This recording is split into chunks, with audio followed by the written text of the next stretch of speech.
Fala galera, beleza? Guidião na área. Pessoal, antes de começarmos, dá um joinha aí pra nós, se inscreva no canal, ativa o sininho e vamos lá para mais uma aula de circuitos de corrente alternada. Pessoal, na aula de hoje nós vamos continuar a falar sobre a conexão estrela-estrela equilibrada. Essa aqui é a parte 4 e no finalzinho da parte 3, que foi a aula anterior, eu finalizei a aula com uma perguntinha para você, colocando aí um detalhezinho que ia complicar com certeza a nossa vida. E esse detalhe está bem aqui, pessoal. Foi essa pergunta que eu inclusive já respondi na aula anterior e hoje a gente vai fazer os cálculos, vamos formalizar para ver as mudanças que essa introdução aí desse detalhezinho acarreta no nosso sistema. Então vamos lá. A pergunta da aula anterior era a seguinte: e se tiver uma impedância na linha? Se a gente tiver que considerar uma impedância na linha, o problema pediu para você fazer isso, e aí a pergunta era: muda tudo? Muda a análise que nós fizemos na aula anterior? E a resposta é sim, pessoal. Infelizmente, a introdução aqui de uma impedância nas linhas vai mudar, vai afetar o nosso sistema de certa forma. O que subentende-se como, né? Como assim impedância nas linhas? É esse ZX, eu estou chamando aqui, poderia ter chamado de qualquer outra coisa, ó. Se vocês olharem agora nas linhas A, B e C, eu introduzi uma caixinha ali que representa pra gente uma impedância de linha, tá certo? Poderia ter chamado de qualquer outra letra, estou chamando de ZX. Agora, as nossas linhas A, B e C possuem uma impedância e, claro, a gente tem que considerar essa impedância para a resolução do nosso problema. Vejam de cara, pessoal, antes da gente voltar para aquela parte de circuito equivalente, nós vamos ver tudo isso para esse caso agora nessa aula, vamos destacar um ponto. Vejam, vamos olhar para a fase A, apenas para a fase A aqui do nosso gerador. Na verdade, para o circuito equivalente da fase A, eu acho que todo mundo já é capaz de enxergar os 3 circuitos monofásicos equivalentes do nosso sisteminha trifásico. Então, olhando para a fase A e o resto se reflete para as fases B e C. Tá, pessoal? Então, ó, se você lembrar da aula anterior, o desenho sem a caixinha, sem a nossa impedância de linha, ele era basicamente o seguinte, ó, eu pegava a tensão de fase do meu gerador, que é essa primeira fonte aqui, a fonte da fase A, e simplesmente, que vale VAN por sinal, ó, VAN minúsculo, tá vendo aquele VAN minúsculo? Isso aqui se dá pelo o nome dos terminais que eu chamei ali no gerador, né? O A minúsculo e o N minúsculo também, e isso se reflete também para os outros pontos, ó. O B e o C são minúsculos do lado do gerador. E se você lembrar da aula anterior, eu peguei esse VAN minúsculo e simplesmente transferi ele para cá, ó. Transferi ele para a carga. Então eu coloquei lá o VAN assim, ó, VAN, não é? N minúsculo, AN minúsculo, conforme vocês estão vendo nesse exato instante. Isso se não tivesse uma bendita impedância de linha. Só que agora eu tenho uma impedância de linha e, portanto, eu não vou mais poder dizer que o VAN do gerador, ó, o VAN do gerador vai aparecer aqui, né? Isso não é verdade mais. E é por isso, inclusive, eu não sei se você já reparou, eu fiz isso de propósito, claro, né? Eu não sei, mas eu não sei se você já reparou, que do lado da carga, da nossa carga trifásica, as letrinhas ali, os pontos de conexão da nossa carga trifásica são representados, aliás, com letras maiúsculas, né, pessoal? E agora, para indicar que isso de fato é diferente, eu vou começar a indicar com letrinhas maiúsculas, pelo menos para esse caso, né? Porque eu tenho que indicar, eu tenho que saber, olhando para esse circuito, que esse VAN agora, ó, vamos pensar na fase A e o resto se reflete para as outras fases, esse VAN não é mais o VAN minúsculo do gerador. E agora a gente vai começar a representar com letrinhas maiúsculas. Portanto, o que eu vou fazer? Eu vou apagar o VAN minúsculo e vou colocar assim agora, ó, ver se você me entende. Qualquer dúvida, só colocar nos comentários. VAN maiúsculo e pronto, ó, só para a gente indicar que de fato está acontecendo aqui. E faz sentido, né, pessoal? Porque veja, ó, se você olhar do ponto de vista de circuito monofásico mesmo, essa linha aqui, ó, a linha que tem uma determinada impedância,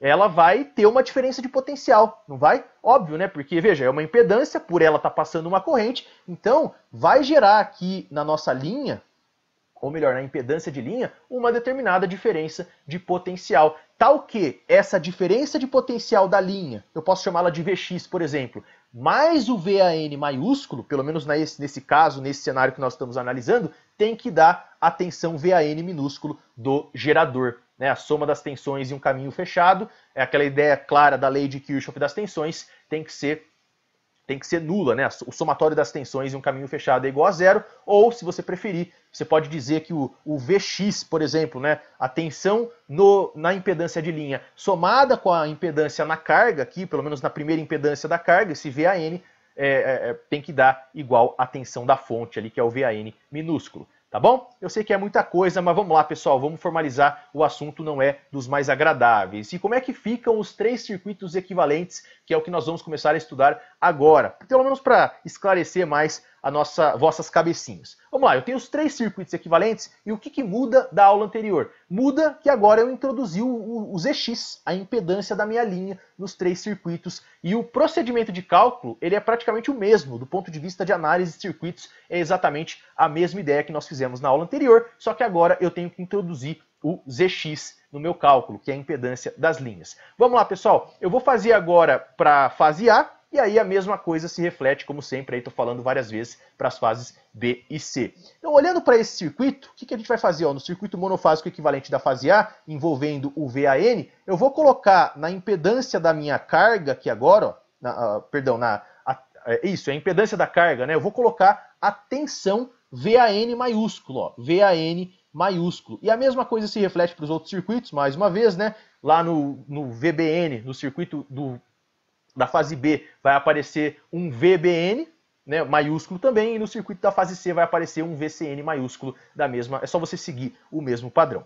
Perfeito. E como é que faço o cálculo agora? Só para a gente já fechar. Vamos fazer o cálculo para as 3 situações, fazendo aquele mesmo estudo que nós fizemos na aula anterior. Quem é a corrente IA? Porque descobrir essa corrente é a chave para a resolução desses problemas e já já a gente chega lá. Quem que é essa corrente IA, pessoal? Por definição, né, corrente é a tensão dividido pela soma das impedâncias. Eu tenho nesse circuito, é como se eu tivesse, né, uma fonte ali cujo valor vale VAN, eu tenho 2 impedâncias, ZX e Z estrela, então eu vou dizer que a corrente é quem? É a tensão dividido pela soma das impedâncias. Vamos fazer isso exatamente agora. Vamos dizer então que o IA, a corrente IA, que é a corrente que está circulando pela fase A, ou pela linha A também, né? Nós já vimos que corrente de linha é igual a corrente de fase para esse cenário, para esse tipo de conexão. Então eu vou dizer que IA é igual a VAN, que é a tensão, dividido por quem? Dividido pela soma das impedâncias, que é quem, pessoal? Vamos escrever assim, ó, ZX, ou melhor, ZY mais ZX. Pronto, ó, Z estrela mais ZX, se você preferir. Tá certo? Legal, pessoal. E agora o mesmo raciocínio ele se estende para as correntes de linha IB e IC. Eu vou ser bem preguiçoso, me desculpem, você vai anotando aí no seu caderno. Eu vou pegar aqui para calcular o IB, é só trocar o VAN aqui por quem? Eu vou trocar o VAN por VBN e finalmente, opa, peraí, rapidinho, beleza. E finalmente no IC, que é a corrente da linha C, eu vou trocar o VAN por VCN. E pronto, pessoal, estamos com esses caras calculados. E agora, mais ou menos a mesma ideia do que nós vimos na aula anterior. Eu posso pegar essas correntes IB e C e escrevê-las em função de IA também. Quer ver como que dá para fazer? Vamos lá, pessoal, só repetindo aquele nosso querido truquezinho. Lembra do truque da aula passada? Assumindo aqui sequência de fases positiva, vale para negativa também, é só você fazer aquele joguinho de sinal, né? Trocar o sinal. Então vamos considerar, ó, VAN vale VP ângulo de zero, um determinado módulo e com a fase zero para facilitar. VBN é VAN ângulo de menos 120, VCN é VAN ângulo de mais 120. E aí, exatamente o que eu acabei de fazer, ó, IA, IB e IC foi exatamente o resultado que nós obtivemos na folha digital anterior. E como é que eu vou fazer agora, pessoal? Vamos olhar especificamente para IB e IC. Notem que no IB aparece VBN, só que quem é VBN? VBN é VAN ângulo de menos 120 graus. Vamos apenas fazer essa devida substituição. Isso aqui dá VAN ângulo de menos 120 graus dividido pela soma das impedâncias, né? O Z estrela mais o ZX. E é claro, agora o que você vai fazer? Eu vou colocar até assim, ó, para deixar mais evidente do que de fato vai acontecer, pessoal. Vamos colocar dessa forma, ó. Aí eu pergunto para vocês, o que é VAN dividido pela soma das impedâncias? Por definição, continua sendo o IA. Então, como é que a gente vai escrever esse negócio? Eu vou escrever ele da seguinte forma. Isso aqui vai dar IA com um ângulo de menos 120 graus. Olha que belezinha, pessoal. Tá aparecendo ainda aquela mesma relaçãozinha que apareceu na aula anterior. Seguindo a mesma linha de raciocínio para calcular o IC, vejam que no IC ali em cima aparece VCN, só que quem é VCN? VCN é VAN ângulo de mais 120 graus. Vamos fazer essa devida substituição mais uma vez. Então isso aqui ficou VAN ângulo de mais 120 graus. Tudo isso dividido ainda pela soma das impedâncias. E aí, mais uma vez, pessoal, apareceu esse termo VAN ângulo... VAN...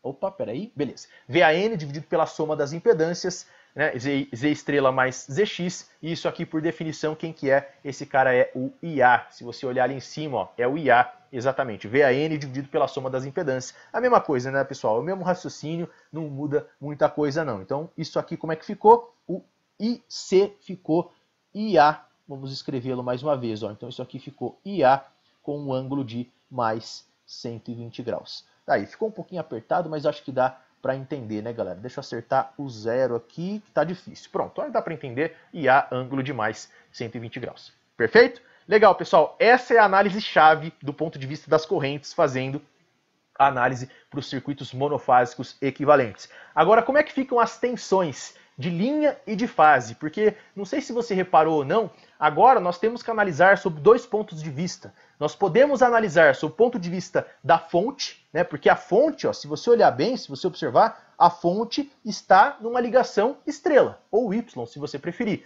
E uma ligação estrela, ela tem propriedades, que nós vimos, né? A corrente de linha é igual à corrente de fase, tensão de linha é igual a raiz de 3 vezes a tensão de fase, com uma defasagem de 30 graus. Lembra disso, né? Se você pegar cada uma das tensões de fase e fazer equivalência para a sua tensão de linha equivalente. Então veja, o que acontece? O que muda no cálculo? Vamos olhar sob o ponto de vista da fonte e depois a gente olha sob o ponto de vista da carga. Por quê, pessoal? Porque agora, ó, conforme eu já disse para vocês, eu não posso mais afirmar, quando você introduz, né, uma impedância nas linhas, nas três linhas, eu não posso mais afirmar que a tensão de fase na carga, vamos olhar só para a fase A, como sempre aquele raciocínio, né?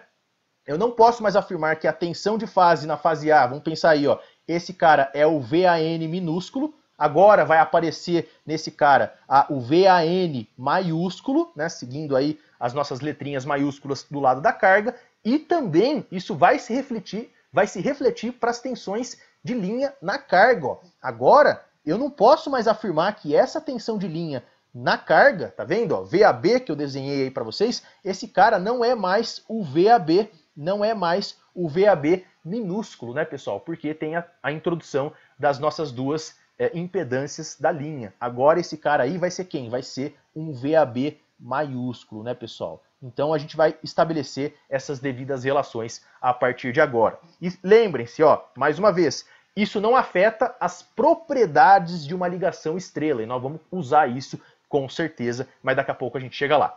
Ok, beleza. Vamos lá, pessoal, sob o ponto de vista da fonte. Sob o ponto de vista da fonte, não vai mudar absolutamente nada. Por quê? Ó? Porque as relações da ligação estrela da fonte continuam valendo. Em outras palavras, vale exatamente aquilo que eu passei para vocês na aula anterior. Então vamos lá. Considerando aí VAN, VBN e VCN tensões de fase, as fases ali da determinada fonte, né, dos nossos geradores, eu posso também calcular as suas respectivas tensões de linha, VAB, VBC e VCA. Como é que a gente faz isso? Só recapitulando. Então, ó, eu digo que VAN é a nossa referência, supondo aqui sequência de fase positiva, né? Esqueci de comentar, mas tá aí o comentário agora. Então, supondo sequência de fase positiva, VAN é VP ângulo de 0, VBN é igual a VAN ângulo de menos 120 e VCN é igual a VAN ângulo de mais 120. E aí, para transportar isso para tensões de linha, né? Essas três tensões da esquerda são tensões de fase, para transportar para as tensões de linha, eu uso o VAN. Então, a sua correspondente, a sua equivalente, digamos assim, é o VAB. Né? O VAB tem a relação aí de 30 graus com o VAN. Então eu digo que VAB é igual a VAN raiz de 3 ângulo de mais 30 graus. Né? A tensão de linha é adiantada da tensão de fase por um ângulo de 30 graus. E aí eu uso as propriedades ali da defasagem de 120 graus, que também valem para as devidas tensões de linha. Então eu vou dizer que o VBC é VAB, é uma outra, a VAB é a tensão de linha, né? VBC também é tensão de linha. Ó. VAB VBC é igual a VAB ângulo de menos 120 e VCA, que é a terceira e última tensão de linha, é VAB ângulo de mais 120 graus. Então veja, do ponto de vista da fonte, o nosso cálculo ele não se afeta, tá certo? Então você pode usar isso, obviamente deve usar isso nos exercícios. E como é que fica do ponto de vista da carga? É aí que tá, pessoal, da carga vai mudar. Veja, a relação ela não se afetou para a fonte, só que para a carga ela vai mudar. E vamos fazer mais uma vez. Ó. Mais uma vez, olhando para a fase A, vai cair uma diferença de potencial aqui na impedância da linha A. Mesma coisa vale para as linhas B e C, né? Sempre, pessoal. O que vale para a fase A, vale também para as fases B e C. Olhando, quem é a tensão de fase da fase A ali, referente à carga, né? Olhando para o Z estrela apenas, ó. Quem que é essa tensão de fase? Eu vou chamar de VAN maiúsculo. Esse cara aqui, ó, virou o VAN maiúsculo. Deixa eu ver se eu consigo fazer com uma letrinha melhor. Eu acho que dá para fazer perfeitamente, ó. Esse cara aqui é o VAN maiúsculo e além disso também eu vou ter as respectivas tensões de linha. Sugestão aí também, deixo como exercício, representa todas, tá, pessoal? VAN, VBN, VCN na carga e também VAB, VBA, nossa, até confundiu aqui. VAB, VBC e VCA, perdão, as três tensões de linha e as três tensões de fase na carga também. Então vamos representar só o VAB aqui, ó. VAB tá aqui, né, pessoal, apontando lá para o ponto A maiúsculo. Então esse cara aqui ficou VAB. Vamos representar apenas uma tensão de linha e uma tensão de fase, e você completa aí no seu caderno. Vamos escrever VAB, e aí você vai completa as três. Com letrinhas maiúsculas agora, para diferenciar dos valores da nossa fonte, tá? Porque nesse caso, nesse cenário, elas não são iguais, elas são diferentes. No entanto, vale destacar que esses caras aqui, nós temos a relação sempre, né? Pelo fato de ser uma ligação estrela, valem as propriedades da ligação estrela nas cargas. Em outras palavras, esse VAN se relaciona com o VAB por meio do raiz de 3, conforme nós já vimos, e por aquele ângulo de 30 graus, né? Aquele adiantamento de 30 graus da tensão de linha em relação à tensão de fase, tá bom? E a mesma coisa vale para as outras fases também, né? Para as fases B e C, com as suas respectivas tensões de linha. E a pergunta, pessoal, qual que é a saída, né? Qual que é a saída que muita gente pergunta e tem dúvida, obviamente, porque não é um negócio trivial. A saída é a seguinte: mas espera aí, como é que eu calculo esses caras? Como é que eu chego nesses valores a partir dos parâmetros da fonte? E aí a resposta, a saída, é lá pelo circuito equivalente. Lembra que nós calculamos, olhando só para a fase A, ó, lembra que nós calculamos esse IA, não é? Calculamos esse IA, né? Mostrei, inclusive calculamos o IA, o IB e o IC. E aí, pessoal, como é que a gente vai fazer? Esse IA não passa na carga aqui, na impedância relativa à fase A, nesse Z estrela? Passa, não passa? Ó, o IA tá descendo aqui, meu filho. Ó. Ó o IA aqui, ó. Ó o IA aqui. Certo? Se esse cara tá passando aí, é simples. Eu aplico a lei de Ohm. O que diz a lei de Ohm? Quem é o VAN? O VAN maiúsculo. VAN, por definição, é impedância corrente vezes impedância, ou impedância vezes corrente. É só você aplicar a bendita lei de Ohm, pessoal. E é por aí que você vai conseguir sair e resolver o seu problema. Então, como é que ficam as nossas relaçõezinhas nas tensões? As tensões relativas aí à carga. Olha só, pessoal, ó, quem é o VAN? O VAN é Z estrela, né, a impedância da carga ali, ou uma das impedâncias da carga, que a gente chamou de Z estrela ou ZY, vezes IA. Ora, mas quem é VBN? Aí eu uso as propriedades e você seja muito feliz com essas propriedades, pessoal. Se você memorizar isso, velho, você vai matar qualquer questão da sua prova, tá certo? Então quem é o VBN? É só você lembrar que o VBN, o VAN, o VBN e o VCN maiúsculos, tá? Esquecendo a fonte agora olhando para as cargas, esses caras também possuem uma defasagem de 120 graus. Portanto, quem é o VBN? VBN é VAN ângulo de menos 120, todo mundo maiúsculo nesse caso, e o VCN é VAN ângulo de mais 120. E como é que eu passo para as tensões de linha? É exatamente o mesmo procedimento que nós fizemos para as fontes, só que agora todo mundo com letrinha maiúscula, porque nós estamos olhando para as cargas, pessoal. Então, ó, eu traço uma relação entre o VAN, que é a tensão de fase, e o VAB, que é a tensão de linha correspondente. Você faz aí a devida equivalência, né? VAN está relacionado com VAB, VBN está relacionado com VBC e VCN está relacionado com VCA. Então, é a relação aí entre as tensões de fase e as tensões de linha, respectivamente. Então, qual que é a relação? Sempre vale. o VAB é VAN raiz de 3 com um adiantamento aqui de 30 graus, e aí você lembra, né, fazendo esse já é mais do que o suficiente, porque as tensões de linha, elas também estão defasadas de 120 graus. E para você pegar tudo isso que eu estou falando, eu sei que eu estou falando rápido e com bastante conteúdo, galera, tem que fazer os exercícios, tá? Tem que fazer vários exercícios, pega isso, anota no seu caderno, treina bastante, porque eu tenho certeza, todo mundo que está aí me assistindo é capaz de fazer isso um tanto rápido, tá? É só uma questão de prática que você vai pegar esses conceitos. Tá bom, pessoal? Então fiz uma relação entre tensão de linha e tensão de fase e calculei esse VAB, e aí eu lembro que as tensões de linha também são defasadas de 120 graus e, portanto, eu obtenho o VBC e o VCA. VBC é VAB maiúsculo, ângulo de menos 120, VCA é VAB maiúsculo, ângulo de mais 120 graus e pronto, matamos o nosso problema. E é isso, pessoal. Muito provavelmente teremos muitas dúvidas aí, porque o assunto não é dos mais fáceis, eu reconheço. Mais uma vez, tem que fazer bastante exercício, tem que treinar bastante para isso ir entrando na sua cabeça. Tá bom? Então é isso, galera. Nessa aula nós ficamos por aqui. Muito obrigado pela atenção, espero de verdade que você tenha curtido o conteúdo. Qualquer dúvida é só deixar nos comentários. Um abraço e fiquem todos com Deus.